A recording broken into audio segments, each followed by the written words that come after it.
The Joe Rogan Experience. So your pursuit for excellence, when you're saying I've got to get better at BJJ or archery or hunting or whatever, that isn't coupled with a sort of sense because you're not fucking good enough. No. So that's the deal that I've got. There's wonderment. Yeah, I love it. Joy. That's so there's cool. Joy in it, and there's enthusiasm. I mean, in everything. And archery in particular, it's very, there's that book, Zen and the Art of Archery, which is, it's an interesting book. I think there's some really great points to it, but that state of mind that you get when you release an arrow and that arrow perfectly finds its mark really is Zen. Oh. It requires so much concentration and focus and technique that you really don't think about other things. Beautiful. And it's cleansing in a lot of ways. It's mind cleansing.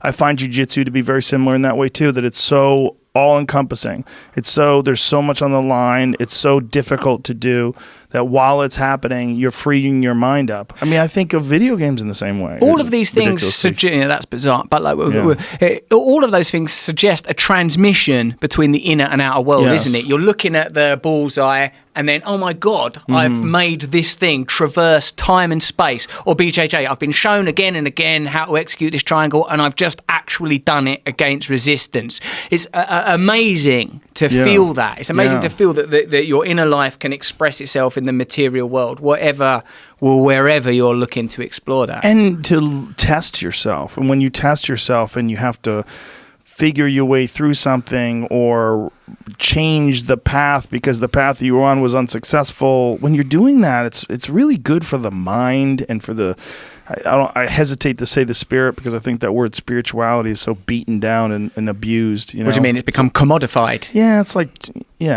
when people call themselves a healer. I'm like, are you really? Yeah, I've just done some healing on the way here. Just healed that guy. We're all healing. We really are all healing each other. But I think there's something to doing difficult tasks that it makes life easier. I really believe that. I think it makes life more enjoyable.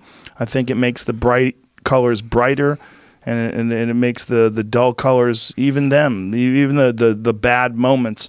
If you have real positive experiences with difficult things that you choose to do on your own, I think it mitigates most of the hassle of life. Yes, I agree with that. That is, again, and I'm not particularly promoting this book because I'm all right with however things do. But the point of this mentorship is the idea that someone will exhibit qualities that you recognise you haven't fully realised in yourself, and that you can sort of model them and realise them because latently you have those qualities. Oh, like Kevin Hart. We were talking about how admirable I find his positivity. It made me think so real. It's unbelievable. On a practical level, I thought the way he's building his stand-up, that guy's fucking diligent, and the amount of when he talked through his work schedule. You fetishize hard-working men, I think. I've heard you talk about Dwayne Johnson and Kevin Hart. Yeah. You like the idea of men. I'm up at those people. I'm up at 2. I'm in the cryo chamber. I don't do that though. I sleep in.